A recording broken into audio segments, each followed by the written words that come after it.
नमस्ते जी, कैसे हैं आप। पवित्र वचन यूट्यूब चैनल में आपका हार्दिक स्वागत है। मैं हूं कात्यायनी।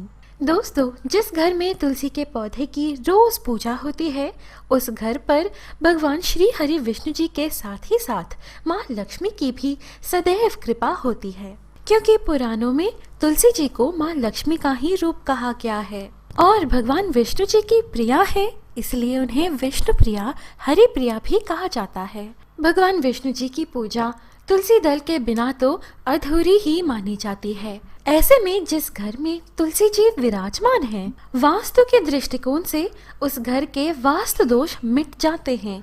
तुलसी जी को तुलसी माँ कहा जाता है इसलिए क्योंकि वे हम पे आने वाली विपत्ति को अपने में समा लेती हैं। तुलसी जी का एक पौधा भी अपने आसपास के 200 मीटर के वातावरण को शुद्ध कर देती है। दोस्तों, पौधों में नकारात्मक ऊर्जा को नष्ट करने की क्षमता होती है, इसलिए पौधों में देवी देवताओं का वास माना जाता है। तुलसी जी का पौधा भी ऐसा ही एक पौधा है। तुलसी जी में औषधि और दैवीय दोनों गुण पाए जाते हैं। दोस्तों, विष्णु जी और उनके अवतारों में भी तुलसी जी का विशेष महत्व है। खास तौर से शालिग्राम की पूजा तो तुलसी जी के बिना पूर्ण नहीं मानी जाती है। यदि आप अपने घर में शालिग्राम जी को रखना चाहते हैं, स्थापित करना चाहते हैं, तो इनकी प्राण प्रतिष्ठा की आवश्यकता नहीं होती है। यह न केवल पत्थर बल्कि भगवान विष्णु जी का ही अवतार है। शालिग्राम अलग अलग स्वरूपों में मिलते हैं। कुछ अंडाकार होते हैं तो कुछ में छेद होते हैं। इन पत्थरों के अंदर शंख, चक्र, गदा तथा पद्म जैसे शुभ चिन्ह बने होते हैं। शालिग्राम जी को तुलसी जी के साथ ही उनके गमले में स्थापित कर सकते हैं। रोज सुबह तुलसी जी के साथ ही शालिग्राम जी को भी जल चढ़ा सकते हैं और सूर्यास्त के बाद इनके पास दीपक प्रज्वलित कर सकते हैं। दोस्तों, घर में आप तुलसी जी को उत्तर, उत्तर पूर्व या पूर्व दिशा में रख सकते हैं। ये दिशाएं शुभ होती हैं। इन दिशाओं में घर में तुलसी जी को स्थापित करने से घर में सकारात्मक ऊर्जा प्रवेश करती है, लेकिन किसी भी हालत में तुलसी जी को घर के दक्षिण दिशा में कतई ना रखें। दोस्तों, प्रत्येक रविवार यानी कि संडे और एकादशी तिथि पर या जिस दिन सूर्य या चंद्र ग्रहण हो उस दिन तुलसी जी को जल नहीं चढ़ाया जाता है, परंतु हर गुरुवार, जो कि भगवान विष्णु जी का सबसे प्रिय दिन है, इस दिन तुलसी मैया की खास पूजा करने से, तमाम चीजें चढ़ाने से अनंत पुण्य फल प्राप्त होता है। दोस्तों, गुरुवार के दिन एक हल्दी की गांठ ले, इसे शुद्ध जल से धोकर तुलसी जी को चढ़ा दे, यानी कि तुलसी मैया के मिट्टी में दबा दे। ओम सुप्रभाय नमः, ओम सुभद्राय नमः। सुबह तुलसी मैया को जल या तमाम चीजें चढ़ाने पर यह मंत्र जाप करें। तुलसी जी की पूजा करते वक्त या जब आप तुलसी मैया के समक्ष हो, निरंतर हरिओम हरिओम हरिओम मंत्र का जप करते रहें। यह सबसे सरल मंत्र है, अन्यथा आप भगवान विष्णु जी का स्मरण करते रहें। भगवान विष्णु जी को पीतांबर भी कहते हैं क्योंकि उनका सबसे प्रिय रंग है पीला। हल्दी की गांठ बहुत ही शुभ फलदायी होती है।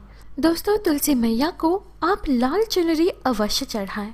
यदि तुलसी जी का पौधा छोटा हो और लाल चुनरी का वजन नहीं उठा सकता, तो आप अवश्य ही लाल चुनरी से तुलसी जी के गमले को लपेट सकते हैं।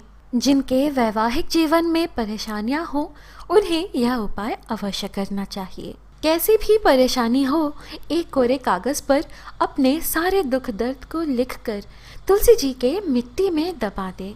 तुलसी जी के सामने हाथ जोड़कर प्रार्थना करते हुए परिक्रमा अवश्य करें।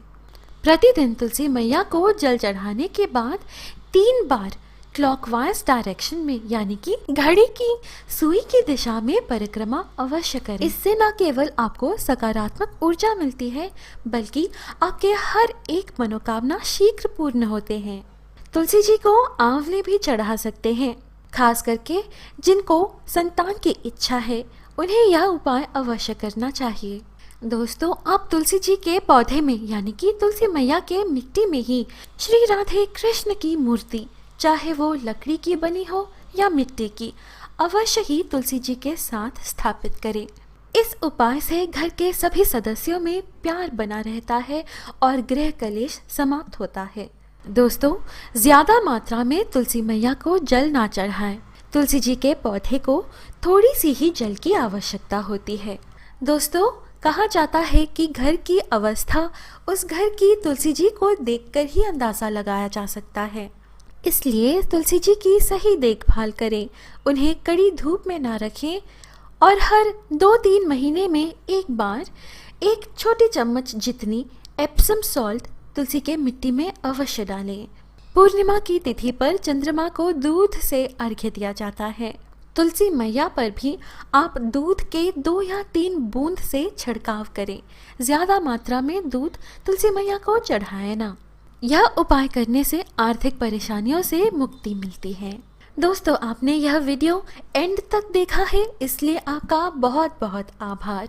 आशा करती हूँ कि यह जानकारी आपको अच्छी लगी। इस तरह के और वीडियोस पाने के लिए हमारे चैनल पवित्र वचन को सब्सक्राइब कर लें और हमारे पीवी परिवार यानी कि हमारे प्यारे से पवित्र वचन परिवार में आपका हार्दिक स्वागत है। अभी मुझे इजाज़त दीजिए दोस्तों, हम फिर मिलेंगे अगली वीडियो में। स्वस्ति।